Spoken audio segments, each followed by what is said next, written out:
Alam mo ba na merong 3 stages of retirement? Kung iniisip mong bata ka pa para magplano ng retirement o meron kang mindset na next time na lang, stop right there. Kasi kung gusto mong maging komportable at hindi maging pabigat sa pamilya, pagtanda mo, kailangan mo nang simulan ngayon.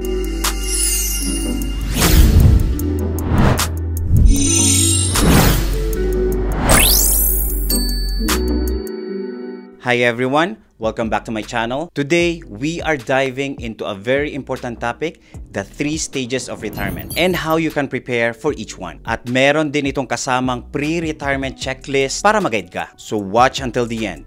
Kasi each stage has a different needs and I'll be sharing practical tips and real data that you can actually use in your own financial journey. But before we dive into the main topic today, gusto ko munang i-share ang nakakagulat pero importante na data tungkol sa retirement planning sa Pilipinas. Ayon sa study ng Insular Life, February of 2025 na pinamagatang Retire Without Worries, only 30% ng mga Filipino ang feel na financially ready sila for retirement. At 50% naman actively saving pero marami pa rin ang hindi consistent. Plus, mas marami ang inuuna na gastusin sa bahay, mga anak at araw-araw na pangangailangan kaysa pagplano ng sariling retirement. So imagine this, 1 out of 3 Filipino ang ready sa retirement. Kaya panahon na para magising tayo. Hindi pa huli ang lahat, pwede kang magsimula magplano ngayon. At yan talaga ang goal ng channel ko to help you make smarter money moves today para secure ang future mo. Para mas madali nating maintindihan, hatiin natin ang stages one by one. Stage 1, the go-go stage. Ito yung years or active retirement. Imagine mo yung masayahing seniors na nagta-travel, sumasayaw, nag-golf, nagpi-painting, energetic pa rin. Parang walang pinagbago.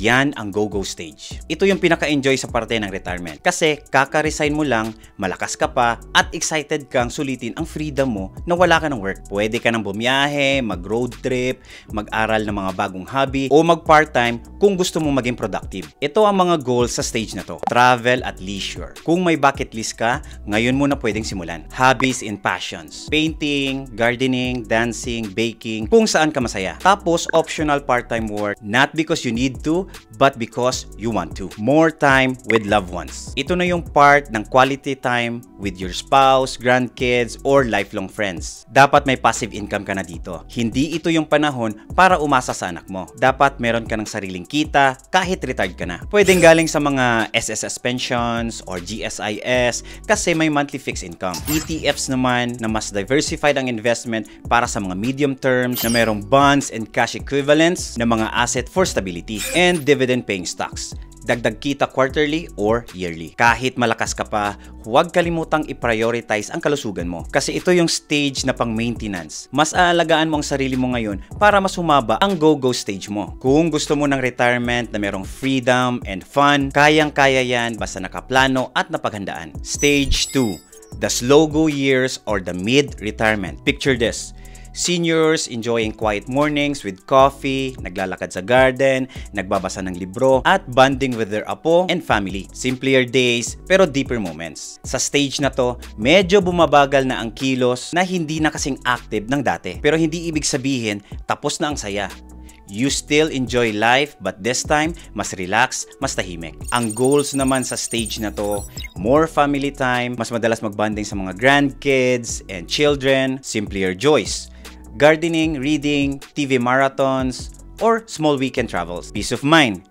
Emotional and spiritually fulfillment while slowing down with grace. Hindi ka na kasing gastos ng go-go years mo, pero may bago ka namang kalaban, ang inflation at wealth expenses. Dapat ready ka sa mga fixed income management gamit ang pension, dividend, or savings. Healthcare cost. Mas madalas na mga check-up at maintenance medicine. Emergency fund para sa biglaang gastos tulad ng hospital bills. Kung hindi ka nakabudget sa retirement mo, pwedeng maubos agad kahit simple lang ang lifestyle mo. Kasi ito na yung mga panahon na lumalabas na ang mga maintenance, joint pains, at check-ups na parang monthly subscription. Hindi ka man critical, pero kailangan mo nang alagaan ang katawan mo regularly. Kung wala kang health plan or savings sa stage na to, isang hospital bill lang pwedeng madrain ang buong retirement fund mo. Kaya minsan, hindi lang sakit ang mabigat, kundi ang gastos na kasama nito. Stage 3. The no-go stage or the late retirement. Ito na yung yugto ng buhay kung saan madalas nasa bahay ka na lang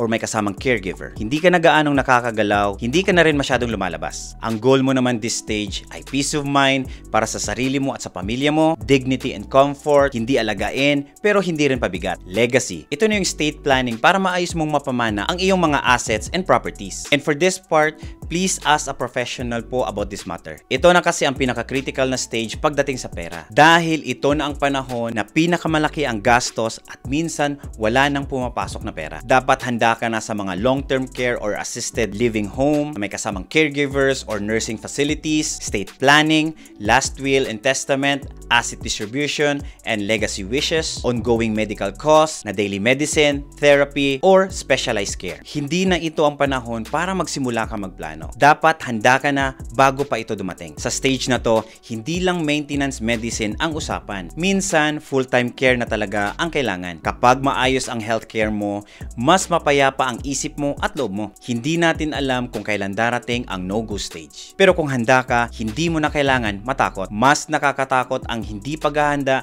kaysa sa pagtanda mo mismo. Kaya bago tayo tumapak sa go-go stage, slow-go stage, or no-go stage, ito yung mga pre-retirement checklist. Ito ang mga non-negotiables para hindi ka ma-stress pagtanda. Number 1, dapat may savings ka at passive income. Number 2, health coverage and insurance. Number 3, estate planning. Number 4, family support and care plans. And number 5, mindset na handa ka sa pagtanda. Ito naman ang mga guide or specific checklist. SSS o GSIS. Alamin mo kung updated ang hulog mo, di pwedeng last minute. May pondo ka ba na tumutubo?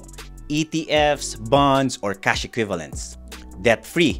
Hindi masarap ang retirement kung may utang ka pa. Emergency fund. Kahit retired ka na, dapat meron ka pa rin pang backup. Insurance, health, life, and long-term care, dapat meron ka sa mga what-ifs. And here are the top retirement investment options. Index funds or ETFs. Diversified ito for long-term growth at lower fees.